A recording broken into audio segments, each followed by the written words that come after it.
പാലക്കാട് ജില്ലാ ആശുപത്രിയിലെ ചികിത്സാ പിഴവിനെ തുടർന്ന് 9 വയസ്സുകാരിയുടെ വലത് കൈ മുറിച്ചു മാറ്റേണ്ടി വന്നുവെന്ന് പരാതി. ഗുരുതര അണുബാധയുണ്ടായിട്ടും മതിയായ ചികിത്സ നൽകിയില്ല എന്നാണ് കുടുംബത്തിന്റെ ആരോപണം. പ്രാഥമിക റിപ്പോർട്ട് ലഭിച്ചാൽ ഉടൻ നടപടി സ്വീകരിക്കുമെന്ന് DMO പ്രതികരിച്ചു.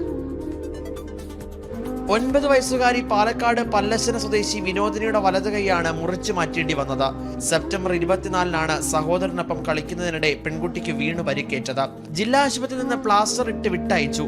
വേദന കൂടിയതോടെ 25-ന് വീണ്ടും ചികിത്സ തേടി. കൈയൊടിഞ്ഞാൽ വേദന ഉണ്ടാവുമെന്ന് പറഞ്ഞ് വീണ്ടും തിരിച്ചയച്ചു. ആശുപത്രിയുമായി നിരന്തരം ബന്ധപ്പെടുമ്പോഴും ചികിത്സാ സൗകര്യം ഉറപ്പാക്കിയില്ലെന്ന് അമ്മ പ്രസീത 24-നോട്. അവര് നോക്കിയില്ല, നേരെ നോക്കിയില്ല, അത്രേ പറയാനുള്ളൂ.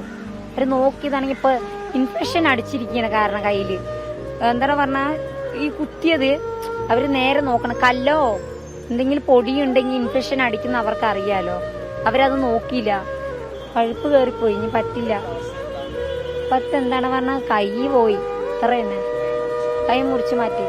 സ്ഥിതി ഗുരുതരമായതോടെ കോഴിക്കോട് മെഡിക്കൽ കോളേജിലെത്തിച്ചു. തുടർന്ന് കൈ മുറിച്ചു മാറ്റി. പരിശോധനാ ഘട്ടത്തിൽ പ്രശ്നങ്ങൾ ഉണ്ടായില്ലെന്നും വീഴ്ച സംഭവിച്ചെന്നും പാലക്കാട് DMO TV റോഷ്